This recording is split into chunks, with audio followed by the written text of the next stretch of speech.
안녕하세요. 밤이 깊었네요. 오늘 하루도 고생 많으셨죠? 편안하게 쉬면서 오늘 밤 따뜻한 옛날 이야기를 들어보세요.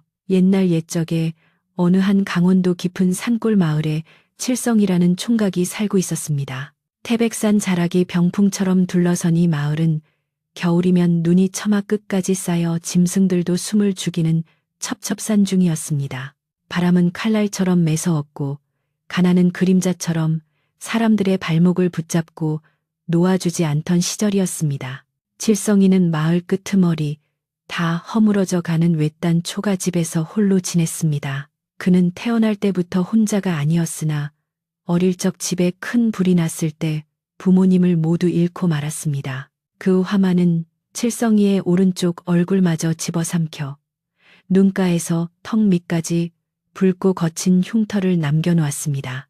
마을 사람들은 그의 일그러진 얼굴을 보며 혀를 차거나 재수없다며 침을 뱉고 지나가기 일쑤였습니다. 그의 불행은 흉측한 얼굴뿐만이 아니었습니다. 칠성이는 입을 열어 말을 하려 할 때마다 턱이 덜덜 떨리고 숨이 가빠져 제대로 된 문장 하나를 잇지 못하는 심한 말더듬이었습니다. 마음속에는 하고 싶은 말이 강물처럼 흘러도 입 밖으로 나오는 것은 하는 신음 같은 소리뿐이었습니다. 그래서 그는 점점 입을 닫고 그림자처럼 조용히 사는 법을 배웠습니다. 하지만 신은 칠성이에게서 고운 얼굴과 말솜씨를 앗아간 대신 놀라울 정도로 섬세한 손재주를 주셨습니다. 거친 나무 껍질 같은 그의 손바닥은 투박해 보였지만 그 손끝에서 만들어지는 집시는 마을 최고라 불리는 장인의 것보다 훨씬 촘촘하고 질겼습니다. 그는 남들이 버린 지푸라기나 자투리 천조각을 주워다가 밤이면 호롱불 아래서 무언가를 만들곤 했습니다. 특히 칠성이는 여인네들의 몫이라 여겨지던 바느질이나 배 짜는 일에 남몰래 마음을 두고 있었습니다. 마을의 부잣집 담장 너머로 들려오는 달그락, 척하는 배틀 소리는 그에게 세상에서 가장 아름다운 음악이었습니다. 그는 틈만 나면 담벼락에 귀를 대고 그 소리를 들으며 허공에 손을 휘저어 배를 짜는 시로를 하곤 했습니다. 물론 사내 대장부가 아녀자의 일에 기웃거린다는 것이 알려지면 경을 칠 일이기에 그것은 그만의 비밀스러운 위로였습니다. 어느 해 겨울 유난히 춥고 눈이 많이 내리던 날이었습니다. 마을의 대지주이자 깐깐하기로 소문난 이 진사댁에서 큰 소동이 일어났습니다. 이 진사가 아끼던 옥으로 만든 놀이개와 엽전 꾸러미가 감쪽같이 사라진 것입니다. 하인들이 집안을 샅샅이 뒤졌지만 물건은 나오지 않았고 이 진사의 분노는 하늘을 찌를 듯했습니다. 그는 당장 범인을 잡아내라며 고래고래 소리를 질렀습니다. 공교롭게도 그날 아침 칠성이는 이 진사댁 담장 너머로 삐져나온 감나무 가지를 정리해주고 감감을 얻어가려 그 집 근처를 서성이고 있었습니다. 심부름하던 머슴 하나가 칠성이를 가리키며 소리쳤습니다. 나으리, 아까 저놈이 담벼락 밑에서 기웃거리는 것을 제가 보았습니다. 저 흉물스러운 얼굴을 한 놈이 도둑질을 한 것이 분명합니다. 순식간에 억센 하인들이 칠성이를 포박하여 마당 한가운데로 끌고 갔습니다. 이 진사는 뒷짐을 지고 내려다보며 차가운 목소리로 물었습니다. 내 이놈, 칠성아, 내 놈이 감히 내 물건에 손을 대었느냐. 생긴 대로 논다더니 내 놈의 그 흉터 속에 도둑놈 신보가 숨어 있었구나. 칠성이는 너무나 억울하여 고개를 세차게 저었습니다. 그는 아니라고, 자신은 그저 나무를 하러 왔을 뿐이라고 말하고 싶었습니다. 하지만 급박한 상황에 공포가 밀려오자 입술은 더욱 굳어버렸습니다. 칠성이는 얼굴이 붉어지도록 애를 썼지만 입 밖으로 나오는 것은 짐승의 울음소리 같은 단말맛 뿐이었습니다. 그의 눈에서 억울함의 눈물이 주르륵 흘러내렸지만 아무도 그 눈물의 의미를 읽으려 하지 않았습니다. 이놈이 끝까지 오리발을 내미는구나. 여봐라, 저놈이 실토할 때까지 몽둥이로 다스려라.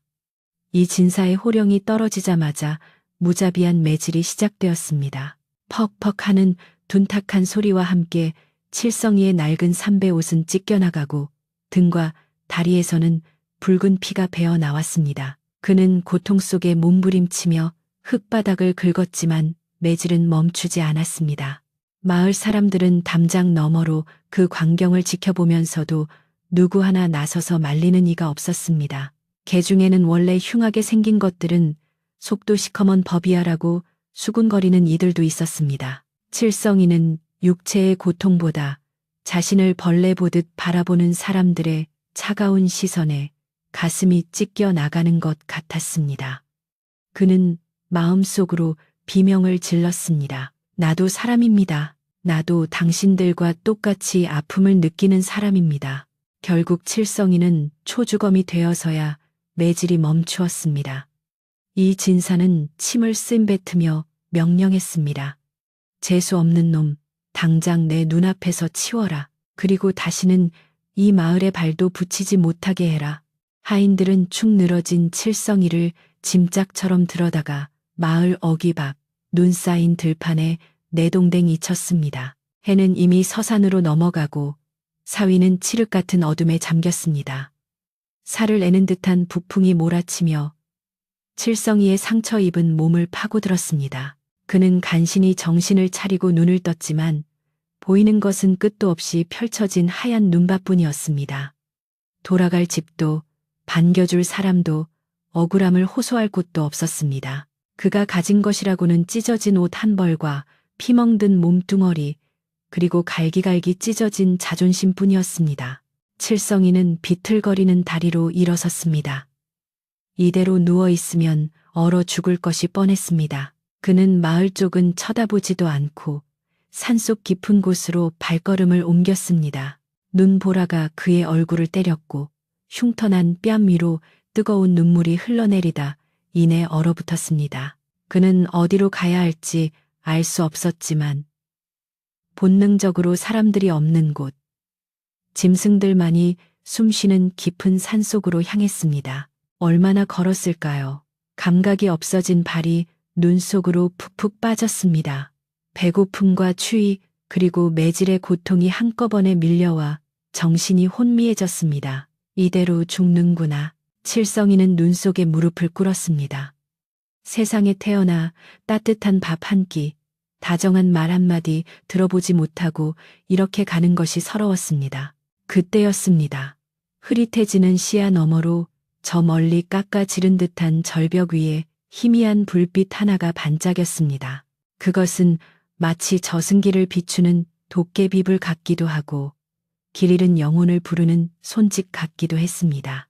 칠성이는 마지막 힘을 짜내어 그 불빛을 향해 기어가기 시작했습니다. 그것이 삶의 끝일지 새로운 시작일지 알지 못한 채 그는 운명의 밤속으로 걸어 들어갔습니다. 눈보라는 마치 굶주린 짐승처럼 울부짖으며 칠성이의 뒤를 쫓았습니다. 한 걸음을 떼는 것이 천리길을 가는 것처럼 무거웠고 살을 애는 듯한 추위는 찢어진 옷자락 사이로 파고들어 뼛속까지 얼어붙게 만들었습니다.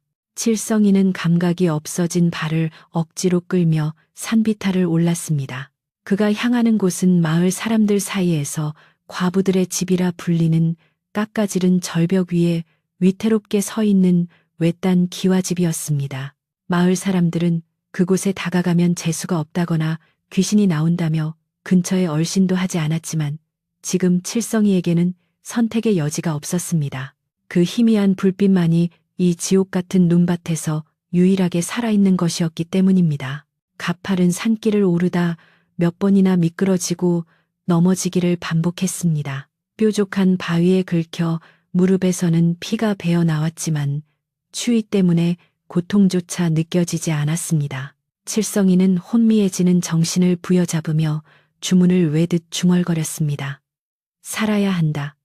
억울해서라도 이대로 죽을 수는 없다. 마침내 칠성이가 그 집의 낡은 대문 앞에 다다랐을 때 그는 이미 사람이 아니라 눈사람이나 다름없는 몰골이었습니다. 손을 들어 문을 두드려야 했지만 꽁꽁 얼어버린 손가락은 말을 듣지 않았습니다. 그는 마지막 힘을 짜내어 몸통으로 대문을 쿵하고 들이받으며 그 자리에 쓰러졌습니다. 얼마나 시간이 흘렀을까요? 끼익하는 소리와 함께 육중한 대문이 열렸습니다. 문틈 사이로 흘러나온 노란 호롱불 빛이 눈 위에 쓰러진 칠성이를 비추었습니다. 문을 연 사람은 허리가 굽은 백발의 노파였습니다. 그녀의 눈동자는 하얗게 탁해져 있어 앞을 보지 못하는 장님이었지만 귀는 밝아 눈 밟는 소리를 듣고 나온 것이었습니다. 노파는 지팡이로 바닥을 더듬거리다 칠성이의 몸에 닿자 흠칫 놀라며 물었습니다. 누구요? 이 밤중에 누가 이 험한 곳을 찾아왔소? 칠성이는 입을 열려 했지만 턱이 딱딱 부딪혀 하는 신음소리만 낼 뿐이었습니다. 노파는 바닥에 주저앉아 떨고 있는 칠성이의 손을 더듬어 잡았습니다. 얼음장처럼 차갑고 거친 손, 그리고 군데군데 굳은 살이 박인 그 손을 만지던 노파의 얼굴에 연민이 스쳐 지나갔습니다. 아이고, 손이 이리 차서야. 산짐승은 아니고 사람인 개로구나. 이 추위에 밖에서 얼어 죽게 생겼으니 일단 들어오시오. 노파는 칠성이의 팔을 잡아 끌었습니다. 그때 안채에서 젊은 여인들의 목소리가 들려왔습니다. 할머니, 무슨 일입니까? 밖에 누구라도 왔나요? 3명의 젊은 여인이 호롱불을 들고 마당으로 나왔습니다. 그들은 이 집에 모여 사는 과부들이었습니다. 가장 나이가 많은 맞이 과부가 호롱불을 칠성이의 얼굴에 비추는 순간 여인들은 악 하고 비명을 지르며 뒤로 물러섰습니다. 불빛 아래 드러난 칠성이의 얼굴은 끔찍했습니다. 화상으로 일그러진 붉은 피부와 퉁퉁 부은 눈, 거기에 매질을 당해 터진 입술까지 겹쳐 마치 지옥에서 온 야차와 같았기 때문입니다. 할머니, 저게 뭡니까? 사람입니까? 귀신입니까? 당장 내쫓으세요. 둘째 과부가 겁에 질려 소리쳤습니다. 그러나 눈먼 노파는 단호했습니다. 시끄럽다. 사람 목숨이 경각에 달렸는데 얼굴이 무슨 상관이냐. 내 손에는 그저 얼어 죽어가는 불쌍한 중생으로 느껴질 뿐이다. 저 사내를 건넌방 아랫목에 뉘어라. 여인들은 기겁하며 반대했지만 집안의 가장 큰 어른인 노파의 고집을 꺾을 수는 없었습니다. 그녀들은 칠성이의 몸에 손을 대는 것조차 끔찍해하며 빗자루와 막대기로 그의 옷자락 끝을 잡고 질질 끌다시피 하여 헛간 옆에 붙은 작은 행랑방으로 밀어 넣었습니다. 칠성이는 따뜻한 온기가 느껴지는 방바닥에 닿자마자 정신을 잃고 깊은 어둠 속으로 빠져들었습니다. 칠성이가 눈을 뜬 것은 다음날 해가 중천에 떴을 때였습니다. 낯선 천장, 퀴퀴하지만 따뜻한 흙냄새가 나는 방이었습니다. 그는 벌떡 일어나 앉았다가 온몸을 두들겨 맞은 듯한 통증에 다시 신음을 흘렸습니다. 방문 앞에는 식은 보리밥 한 덩이와 간장 종지가 놓여 있었습니다. 누가 가져다 주었는지 모를 그 초라한 밥상이 칠성이에게는 눈물겹도록 고마웠습니다. 그는 허겁지겁 밥을 입에 넣으며 맹세했습니다. 이 은혜를 갚기 전에는 절대 이곳을 떠나지 않으리라. 방 밖으로 나가자 마당에서는 여인들의 수군거리는 소리가 들렸습니다. 저 흉측한 것을 언제까지 데리고 있을 작정이에요? 마을 사람들이 알면 뭐라고 하겠어요? 그러게 말이야. 안 그래도 과부들만 산다고 손가락질 받는데 외간 남자까지 들였다고 소문나면 우린 정말 끝장이야. 그녀들의 말은 비수가 되어 칠성이의 가슴에 꽂혔습니다. 칠성이는 방문을 열고 나가려던 발을 거두었습니다. 자신이 나서봤자 그녀들에게 공포와 혐오감만 줄 뿐이라는 것을 누구보다 잘 알고 있었기 때문입니다. 그는 낮에는 방 안에 죽은 듯이 숨어있기로 했습니다. 하지만 밤이 깊어 모두가 잠들자 칠성이의 시간은 시작되었습니다. 그는 조용히 문을 열고 밖으로 나왔습니다. 달빛 아래 드러난 집안 살림은 엉망이었습니다. 지붕의 기와는 깨져서 눈 녹은 물이 새고 있었고 부엌의 물항아리는 바닥을 드러내고 있었습니다. 장작 더미에는 택감이 거의 남아있지 않아 내일 아침이면 군부를 떼기도 어려워 보였습니다. 남자의 손길이 닿지 않은 집은 곳곳이 상처투성이었습니다. 칠성이는 아픈 몸을 이끌고 헛간으로 향했습니다. 그는 도끼를 찾아들었습니다. 칠흑 같은 어둠 속에서도 그의 눈은 익숙하게 나무결을 찾아냈습니다. 적, 칠성이는 소리가 크게 나지 않도록 조심하며 장작을 패기 시작했습니다. 그의 손은 낮에 보았던 그 어떤 손보다 민첩하고 정확했습니다.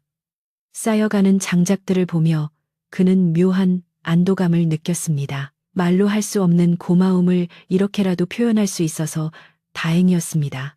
장작을 다 팬 후에는 멍석을 짜는 틀을 손보았습니다.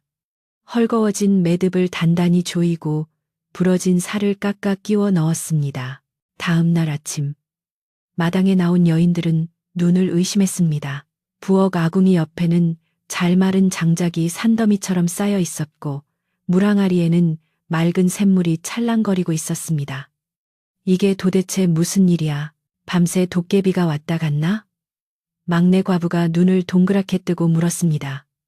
그녀들은 서로 얼굴을 쳐다보다가 슬그머니 행랑방 쪽을 바라보았습니다. 방문은 굳게 닫혀 있었고 인기척조차 없었습니다. 그녀들은 칠성이가 한 일일 것이라 짐작하면서도 차마 그 흉측한 얼굴을 다시 마주할 용기가 없어 모른 척했습니다. 그날부터 기묘한 동거가 시작되었습니다. 낮에는 여인들이 집안일을 하고 배를 짰고 칠성이는 방 안에 숨어 집신을 삼거나 새끼를 꼬았습니다. 그리고 밤이 되면 칠성이는 그림자처럼 밖으로 나와 무너진 담장을 고치고 삐걱거리는 대문을 수리하고 눈 쌓인 마당을 쓸었습니다. 여인들은 아침마다 말끔해진 집안을 보며 놀라워했지만 칠성이에게 직접 말을 걸거나 고맙다는 인사를 하지는 않았습니다. 그들에게 칠성이는 여전히 두려운 존재이자 남녀유별의 법도를 깨는 불편한 이방인이었기 때문입니다. 오직 눈먼 노파만이 칠성이의 존재를 온전히 받아들여 주었습니다. 노파는 낮에 여인들이 일을 하러 나가면 조용히 행랑방 앞 마루에 앉아 혼잣말처럼 중얼거렸습니다. 총각, 자네가 고생이 많네. 내 눈은 멀었어도 마음의 눈은 밝다네. 자네가 밤새 끙끙 앓는 소리를 내가 들었네. 몸도 성치 않은 사람이 우리 같은 불쌍한 안악들을 위해 이리 애를 쓰니 그 마음이 부처님 같구려. 그 따뜻한 한마디에 칠성이는 문 안쪽에서 소리 없이 눈물을 훔쳤습니다. 평생을 천덕꾸러기로 살아온 그에게 괴물이 아닌 사람 대접을 해주는 이는 이 노파가 처음이었습니다. 어느 날 밤, 칠성이는 지붕을 고치기 위해 사다리를 타고 올라갔습니다. 기와 틈새로 찬바람이 들어와 여인들이 밤새 기침하는 소리를 들었기 때문입니다. 달빛은 유난히 밝았고 산 아래 세상은 고요하게 잠들어 있었습니다. 칠성이는 익숙한 솜씨로 흙을 개어 기와를 덮었습니다. 그때 안채의 대청마루에서 한숨 소리가 들려왔습니다. 칠성이는 숨을 죽이고 아래를 내려다보았습니다. 마지 과부가 배틀 앞에 앉아 멍하니 달을 쳐다보고 있었습니다. 그녀의 어깨는 가늘게 떨리고 있었고 배틀 위에는 짜담한 명주천이 놓여 있었습니다. 어찌할꼬 관아에 바쳐야 할 진상용 명주가 아직 반도 안 되었는데 마지 과부의 목소리에는 물기 어린 절망이 배어 있었습니다. 배틀북은 낡아서 자꾸 실이 끊어지고 내 손은 거칠어져서 고운 무늬가 나오질 않으니 이대로라면 기한을 맞추지 못해 곤장을 맞거나 옥에 갇힐 텐데. 그녀는 얼굴을 감싸 쥐고 흐느꼈습니다. 다른 과부들도 잠을 이루지 못하고 방 안에서 한숨만 쉬고 있었습니다. 이 집안에 닥친 가장 큰 위기였습니다. 지붕 위에 엎드려 그 모습을 지켜보던 칠성이의 가슴이 쿵하고 내려앉았습니다. 그는 자신이 할 수 있는 일이 무엇인지 고민했습니다. 힘을 쓰는 일이나 갖은 일은 얼마든지 대신해 줄 수 있었지만 배를 짜는 일은 여인들의 성역이었습니다. 더구나 그가 배틀에 손을 댔다는 사실이 알려지면 남자가 부정을 탔다 하여 기껏 짜놓은 명주마저 불태워질지도 모를 일이었습니다. 하지만 저들의 눈물을 모른 척할 수는 없었습니다. 칠성이는 자신의 투박한 손을 내려다보았습니다. 그 손끝이 미세하게 떨리고 있었습니다. 이튿날 여인들은 읍내 장터에 실을 구하러 나갔습니다. 집안에는 노파와 칠성이만 남았습니다. 노파는 햇볕이 드는 캔마루에서 꾸벅꾸벅 졸고 있었습니다. 칠성이는 조심스럽게 안채로 들어갔습니다. 여인들의 향내가 배어있는 방 안은 낯설고 조심스러웠지만 그의 시선은 오직 한 곳, 방 한가운데 놓인 낡은 배틀에 고정되어 있었습니다. 가까이서 본 배틀은 상태가 심각했습니다. 북은 닳아서 매끄럽지 않았고 잉하는 헝클어져 있었습니다. 이러니 아무리 재주 좋은 사람이라도 고운 천을 짤 수 없을 터였습니다. 칠성이는 주머니에서 작은 칼을 꺼냈습니다. 그리고 마당 구석에 쌓아둔 참나무 조각을 가져와 깎기 시작했습니다. 사각, 사각, 나무 깎는 소리가 정적을 깨고 방 안에 울려 퍼졌습니다. 그의 손은 마법을 부리는 듯 빠르게 움직였습니다. 거칠었던 나무 토막은 순식간에 매끄럽고 날렵한 새 북으로 변했습니다. 그는 내친김에 헝클어진 잉하를 풀어 다시 매고 삐걱거리는 발판의 이음새를 단단히 고정했습니다. 그의 눈빛은 그 어느 때보다 진지하고 날카롭게 빛나고 있었습니다. 배틀 수리가 끝나자 칠성이는 홀린 듯이 배틀 앞에 앉았습니다. 남자가 배틀에 앉는 것은 금기 중에 금기였지만 그의 손은 이미 기억하고 있었습니다. 어린 시절 어머니의 어깨 너머로 보았던 그 움직임을, 담장 너머 소리로만 익혔던 그 리듬을 그는 조심스럽게 발을 구르고 북을 던져보았습니다. 척, 찰칵. 경쾌하고 맑은 소리가 났습니다. 그 소리는 마치 칠성이의 심장 박동 소리와 같았습니다. 그는 잠시 눈을 감고 그 전율을 느꼈습니다. 이것이었습니다. 그가 평생을 꿈꾸어왔던 순간이었습니다. 하지만 칠성이는 곧바로 배틀에서 내려와야 했습니다. 여인들이 돌아올 시간이 다 되었기 때문입니다. 그는 자신이 다녀간 흔적을 깨끗이 지우고 수리한 부분에는 일부러 낡은 천을 덧대어 눈에 띄지 않게 위장했습니다. 그리고 다시 자신의 어두운 방으로 돌아와 숨을 죽였습니다. 저녁이 되어 돌아온 맞이 과부는 배틀에 앉자마자 고개를 갸웃거렸습니다. 어라? 배틀이 왜 이리 가볍지? 그녀는 발판을 밟아보고 북을 던져보았습니다. 예전과 달리 배틀은 그녀의 손놀림에 착착 감기듯 움직였습니다. 언니, 무슨 일 있어요? 둘째가 묻자 마지는 고개를 저으며 미소 지었습니다. 아니야, 기분 탓인가 봐. 오늘은 배가 술술 짜지는 것 같아. 조상님이 도우시나 보네. 여인들의 얼굴에 오랜만에 화색이 돌았습니다. 방문 틈으로 그 모습을 훔쳐보던 칠성이의 입가에도 희미한 미소가 번졌습니다. 그는 자신의 재주가 누군가에게 기쁨이 될 수 있다는 사실에 가슴이 벅차올랐습니다. 하지만 그것은 곧 다가올 거대한 폭풍전의 고요함과 같았습니다. 그날 밤 눈보라가 다시 몰아치기 시작했습니다.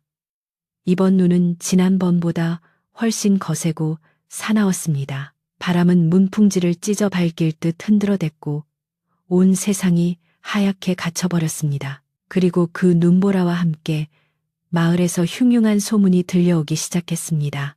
이 진사가 잃어버린 물건을 찾기 위해 관아의 포졸들을 풀어 수상한 자들을 모조리 잡아들이고 있다는 소식이었습니다. 게다가 흉측한 얼굴을 한 도둑놈이 산 쪽으로 도망쳤다는 제보까지 들어갔다고 했습니다. 칠성이는 불안감에 몸을 떨었습니다. 이곳도 더 이상 안전하지 않을지 모른다는 예감이 그의 목을 조여왔습니다. 그러나 당장 칠성이의 마음을 짓누르는 것은 자신의 안위가 아니었습니다. 며칠 뒤면 관아에 진상해야 할 명주의 마감일이었습니다. 여인들이 밤을 새워 배를 짜고 있었지만 날씨가 너무 추워 손이 얼어붙는 바람에 속도가 나지 않았습니다. 엎친 데 덮친 격으로 맞이 과부가 과로로 쓰러져 알아눕고 말았습니다. 집안은 순식간에 초상집 분위기로 변했습니다. 어떻게 이제 우린 다 죽었어. 관아의 형벌을 어떻게 견뎌. 여인들의 통곡 소리가 밤새도록 이어졌습니다. 칠성이는 어둠 속에서 주먹을 꽉 쥐었습니다.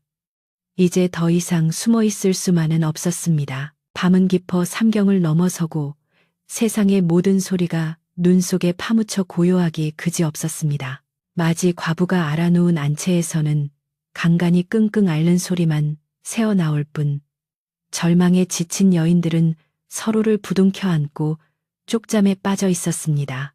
마감기하는 내일 아침이었고 배틀 위에는 아직 짤막한 명주실만이 처량하게 걸려 있을 뿐이었습니다. 이대로 날이 밝으면 관아의 포졸들이 들이닥칠 것이고 그들은 죄인 아닌 죄인이 되어 옥에 갇히거나 노비로 팔려갈 운명이었습니다.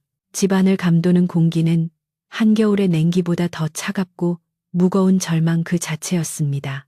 그때 행랑방의 문이 소리 없이 열렸습니다. 칠성이가 밖으로 나온 것입니다. 그의 그림자가 달빛을 받아 길게 마당을 가로질렀습니다. 칠성은 잠시 밤하늘을 올려다보았습니다. 구름 사이로 비치는 달빛이 마치 그를 응원이라도 하듯 은은하게 빛나고 있었습니다. 그는 굳게 닫힌 안채 방문을 바라보며 마른 침을 삼켰습니다. 남자가, 그것도 외간 남자가 여인들의 방에 들어가는 것은 목숨을 걸어야 하는 일이었습니다. 하지만 지금 그에게 두려움 따위는 사치였습니다. 그는 조심스러운 발걸음으로 마루를 지나 방문을 열고 안으로 들어섰습니다. 방 안은 훈기와 함께 약탕 냄새가 희미하게 감돌고 있었습니다. 구석에 웅크리고 잠든 여인들의 숨소리가 규칙적으로 들려왔습니다. 칠성이는 숨을 죽인 채 배틀 앞으로 다가갔습니다. 어둠 속에서도 배틀은 거대한 짐승의 뼈대처럼 웅장하게 서 있었습니다. 그는 떨리는 손으로 배틀의 앉음새를 만져보았습니다. 차가운 나무의 감촉이 손끝을 타고 전해지자 기이하게도 요동치던 심장이 차분하게 가라앉았습니다. 그는 마치 오래전부터 그 자리가 자신의 자리였던 것처럼 자연스럽게 배틀에 올랐습니다. 칠성이는 심호흡을 한번 크게 하고 북을 잡았습니다. 그리고 발을 구르기 시작했습니다. 덜그럭, 척, 처음에는 조심스럽게 시작된 소리가 점차 리듬을 타기 시작했습니다. 그의 손놀림은 낮에 보았던 깃든 모습과는 딴판이었습니다. 북이 시시를 물고 날실 사이를 춤추듯 오갔고 바디가 그것을 단단하게 다져주었습니다. 칠성이의 눈빛은 신들린 무당처럼 형형하게 빛났습니다. 그는 단순히 천을 짜는 것이 아니었습니다. 평생 가슴속에 맺혀있던 말들, 억울함, 슬픔, 그리고 아름다움에 대한 갈망을 실한 올 한 올에 엮어넣고 있었습니다. 신기한 일이었습니다. 칠성이의 손끝에서 피어나는 명주는 평범한 비단이 아니었습니다.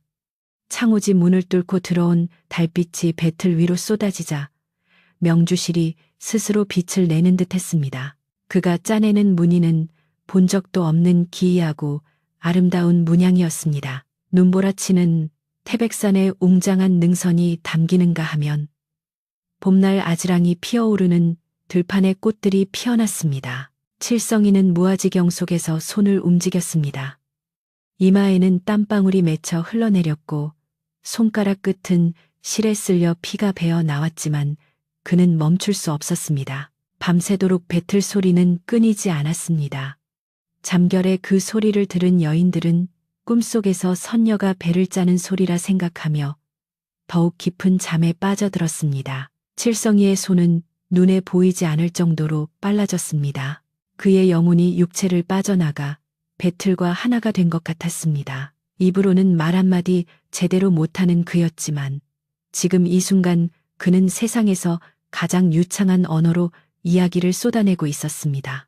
그것은 침묵의 웅변이었고 영혼의 절규였습니다. 어느새 창밖이 푸르스름해지며 새벽이 밝아오고 있었습니다. 마지막 북지를 끝낸 칠성이는 가쁜 숨을 몰아쉬며 배틀에서 내려왔습니다. 완성된 명주는 방바닥을 타고 흘러내려 마치 은하수가 쏟아진 듯 찬란하게 빛나고 있었습니다.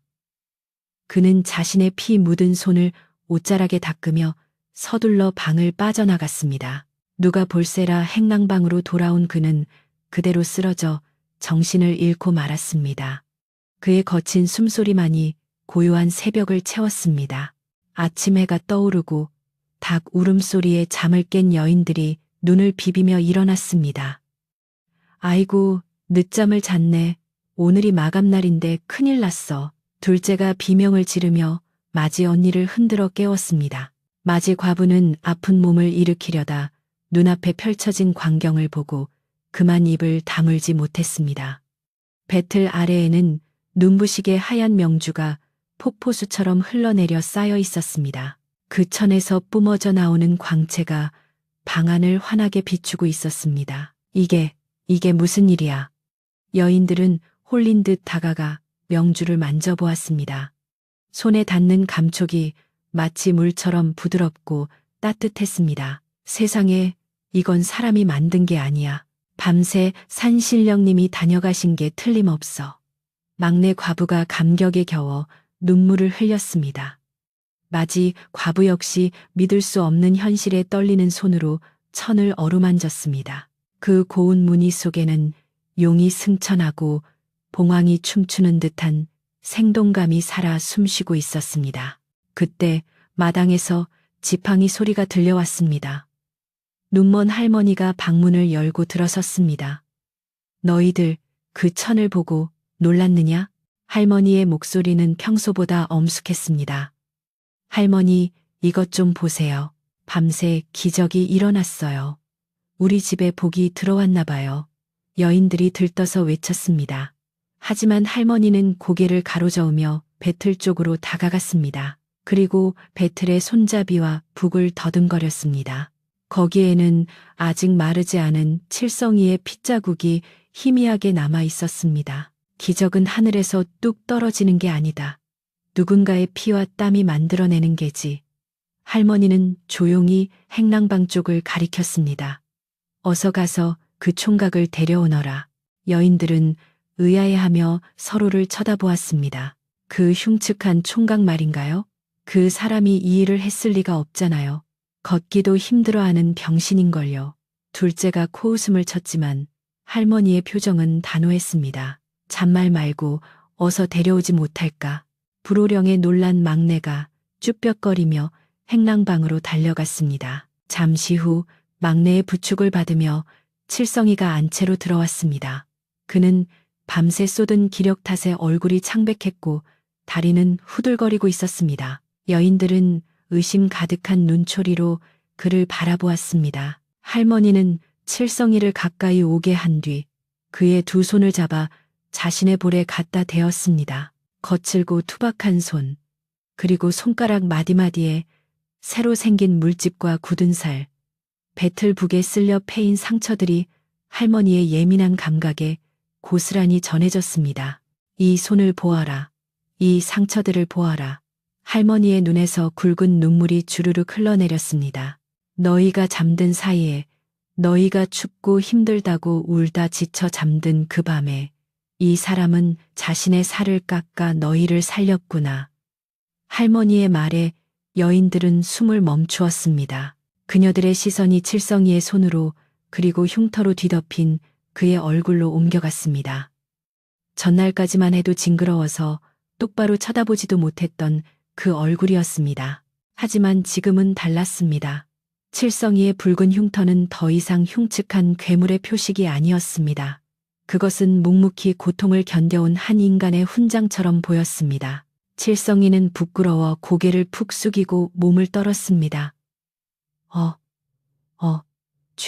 죄송합니다. 그는 자신이 주제넘게 나섰다고 생각하여 용서를 빌려 했습니다. 그러나 마지 과부가 다가와 칠성이의 앞에 무릎을 꿇었습니다. 그녀의 눈시울이 붉어져 있었습니다. 죄송하다니요, 은희님. 저희가 눈이 멀었습니다.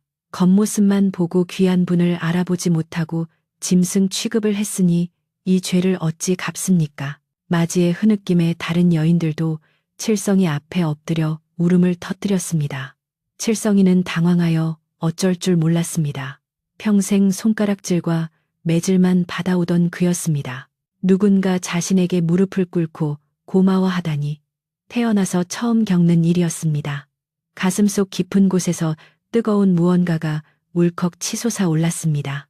그 감동의 순간도 잠시 대문 밖에서 요란한 말발굽 소리와 고함이 들려왔습니다. 이리 오너라. 안에 아무도 없느냐. 거만한 목소리의 주인공은 다름 아닌 이 진사였습니다. 그는 마름과 건장한 하인들을 대동하고 들이닥쳤습니다. 여인들의 얼굴이 순식간에 사색이 되었습니다. 이 진사는 관아에 바칠 명주를 핑계로 이 집을 찾아왔지만 사실 그의 속셈은 딴 데 있었습니다. 빚을 구실로 집을 빼앗거나 젊은 과부 중 하나를 첩으로 삼으려는 더러운 욕망이 있었던 것입니다. 인연들이 해가 중천에 떴는데 코빼기도 안 보이는구나. 이 진사가 신발도 벗지 않은 채 마루로 성큼성큼 올라왔습니다. 방문을 활짝 열어젖힌 그의 눈에 가장 먼저 들어온 것은 방바닥에 놓인 찬란한 명주였습니다. 이 진사의 눈이 탐욕으로 번들거렸습니다. 아니, 이게 무엇이냐. 이 산골 구석에 이런 보물이 숨겨져 있었다니. 그는 다짜고짜 명주를 집어 들려 했습니다. 마지 과부가 기겁하며 앞을 막아섰습니다. 나으리, 이건 관아에 바칠 진상품입니다. 손대지 마십시오. 비켜라, 인연.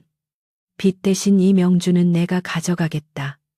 그리고 이 진사는 음흉한 미소를 지으며 막내 과부의 손목을 낚아챘습니다. 내년도 오늘부터 내 수청을 들어야겠다. 집세가 밀린 지가 언젠데 아직도 뻔뻔하게 버티고 있느냐. 막내가 비명을 지르며 발버둥 쳤지만 이 진사의 악력을 당해낼 수 없었습니다. 하인들은 낄낄거리며 집안의 세간살이를 부수기 시작했습니다. 평화로웠던 집은 순식간에 아수라장이 되었습니다. 눈먼 할머니가 지팡이를 휘두르며 소리쳤지만 하인 하나가 할머니를 거칠게 밀어 넘어뜨렸습니다. 아이고, 늙은이가 제정신이 아니네. 여인들의 비명과 울음소리가 뒤섞인 지옥 같은 상황이었습니다. 칠성이는 방구석에서 주먹을 꽉 쥐고 부들부들 떨고 있었습니다. 공포가 그를 마비시켰습니다. 다시 매를 맞을지도 모른다는 두려움, 쫓겨날지도 모른다는 공포가 그의 발목을 잡았습니다. 하지만 넘어진 할머니의 신음소리와 겁에 질린 막내의 눈동자를 본 순간 그의 머릿속에서 무언가가 끊어지는 소리가 났습니다. 안 돼. 더 이상은 안 돼.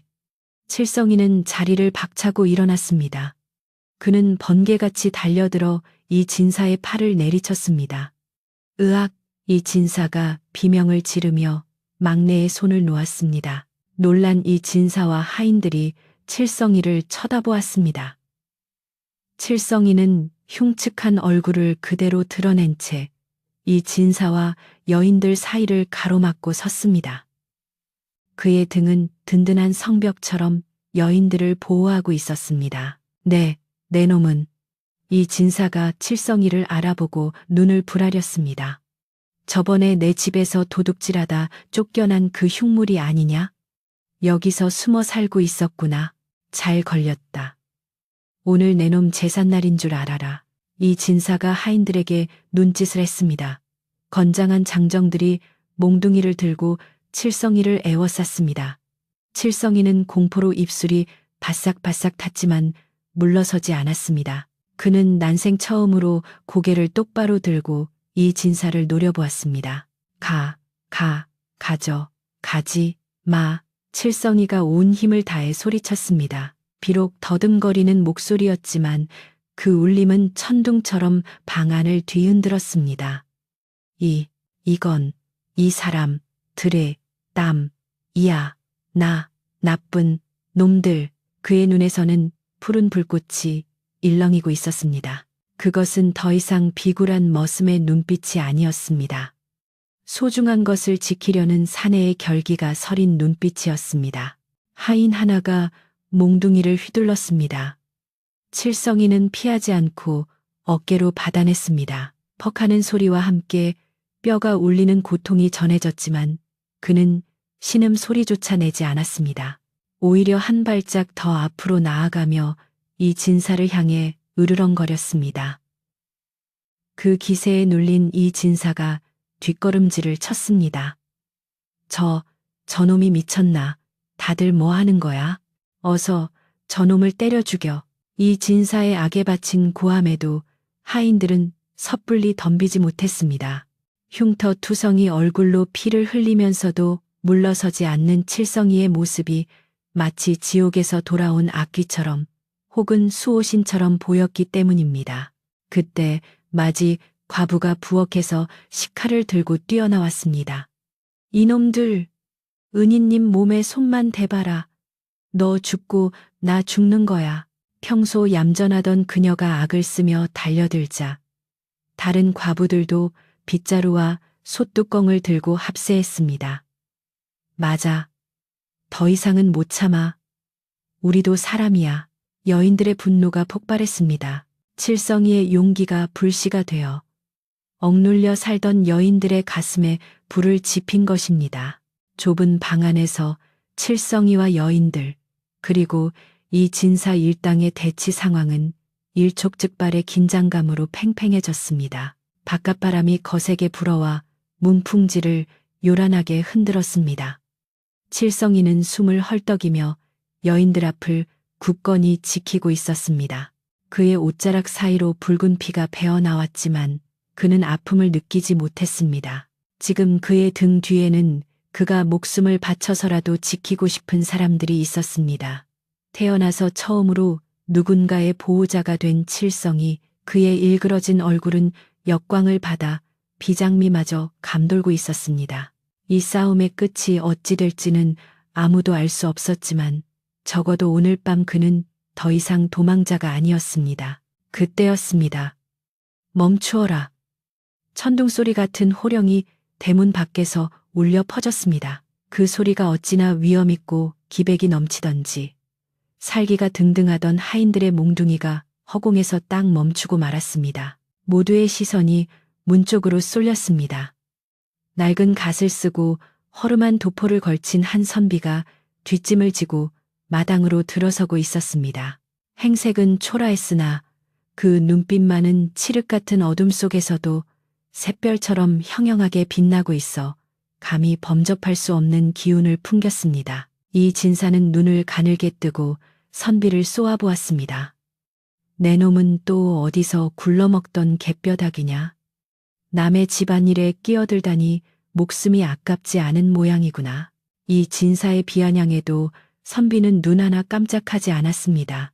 그는 천천히 방 안으로 들어와 바닥에 흐트러진 명주를 집어들었습니다. 그의 손길은 마치 귀한 보물을 다루듯 조심스러웠습니다. 선비는 명주를 들어 올려 햇살에 비추어 보았습니다. 참으로 기이하고 아름다운 물건이로다. 궁궐의 친박 나인들도 흉내낼 수 없는 솜씨야. 이 명주에는 단순한 기술이 아니라 짜는 이의 피와 눈물, 그리고 간절한 염원이 서려 있구나. 선비는 감탄하며 고개를 끄덕였습니다. 그리고는 날카로운 눈초리로 이 진사를 노려보았습니다. 이런 귀한 물건을 만든 장인을 보호하기는커녕 몽둥이질을 하려 하다니 내 놈이 진정 사람의 탈을 쓴 짐승이 아니더냐? 이놈이 감히. 이 진사가 화를 참지 못하고 하인들에게 손짓했습니다. 여봐라, 저 미친 선비놈도 같이 묶어서 관하로 넘겨라. 하인들이 우르르 달려들려는 찰나 선비가 품속에서 무언가를 꺼내어 높이 쳐들었습니다. 번쩍이는 구릿빛 물건, 바로 5마리의 말이 새겨진 마패였습니다. 암행어사 출두야.